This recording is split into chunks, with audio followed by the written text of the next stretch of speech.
everyone. My name is Cynthia Holt from the Learn and Live Letter, and today I wanted to talk to you about Level 3. We're so excited to be launching Level 3 this year, and we wanted to give you a little bit of information about it now that you're subscribed and getting ready to start. Level 3 has so many wonderful ways to really springboard your education with your 7 to 11-year-olds. One of the things we want you to know is that we are using a lot of different types of reading material. So in addition to the Usborne World Encyclopedia, that's going to be the spine for this year, there's also going to be magazines and comic books and picture books that are also going to be part of the reading that gets assigned. But in addition to that, there's wonderful chapter books that we're suggesting that you guys can read on your own that hopefully will match your child's interests, and that will be great for story time, for read alouds, especially if you're a family with lots of children, something that will bring everybody together. We also want to talk about the way the program was designed. It is not a scripted program, so most of the time it's as if I'm talking to you about this lesson, and we really want you to internalize the information and talk to your kids about it the way you would normally talk to them about anything else. We want you to be able to feel comfortable with the material and really make it your own. In addition to that, you're going to see that there's some use of websites, both blogs from people who are experts in their field, or from museums, or from other organizations that provide information for children. So utilize those as you see fit. Many of them have real life artifacts or beautiful pictures that will make this lesson come to life.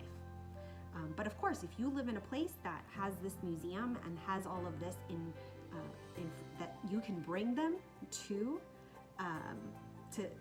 these real artifacts, then that obviously is so much better than seeing it on a computer screen. We also wanted to talk a little bit about the way that these lessons sort of roll out. There's so many things that are included in the lesson that could naturally become more, and we want to encourage you to allow for curiosity and discovery with your kids. If they're, for example, learning about a topic and they have more questions, feel free to explore that. Keep going with their interests. This is not made to be static, it is made to be a springboard. And as with anything in our lessons, if it doesn't work for you, skip it. It's important that you are working along with your child to find what fits. We encourage you, before you even start the week, to sit with them, reviewing the lessons and talking about the things that they're drawn to, the things that you know for sure you want to explore. And it's okay to say, you know what, this one, it's not for me. A lot of the lessons we're going to be building things, and we give you lots of different options. Sometimes it's different links that you can choose from. Other times you get to decide ahead of time. Like, we have a Lego kid. Our kid loves Legos, so every time we say, hey, time to build, we're going to remind you this could be done with Legos. And sometimes we give you pictures that you can look at as a reference. But obviously, if your kid is a Lego kid, they're not going to need that picture. They're going to want to build. The other medium that we often suggest is Minecraft, because kids love Minecraft, and it's a great tool for building. So whether you're building a town or a pyramid, we encourage you to use what you have. My children, when they were taking classes when they were young, were in an architecture class, and they built all sorts of things with cardboard. So if your kid is that type of child who just really wants to work with his hands, cutting and gluing and building, then the things that need to be built can definitely be done with tangible materials. We just really want to encourage you to do what's good and working for your family. Most of the cooking and food lessons that are embedded in the unit study have either math or science application, and sometimes both. So the reason we did that is because we really wanted to show that math and science are a part of our everyday life. And sometimes math especially gets that, well, why are we learning this kind of conversation?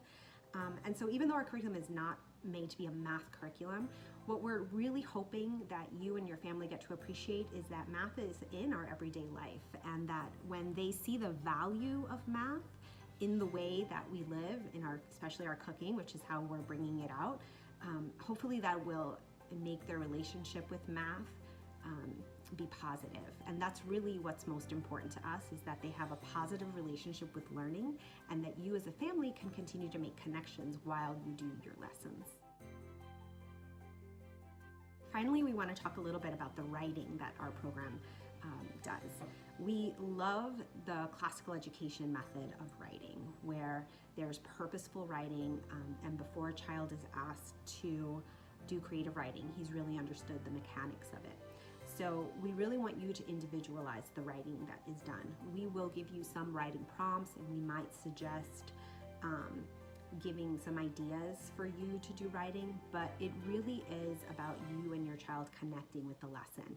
If he wants to write or she wants to write about something and there isn't a writing assignment, but obviously, like, encourage it.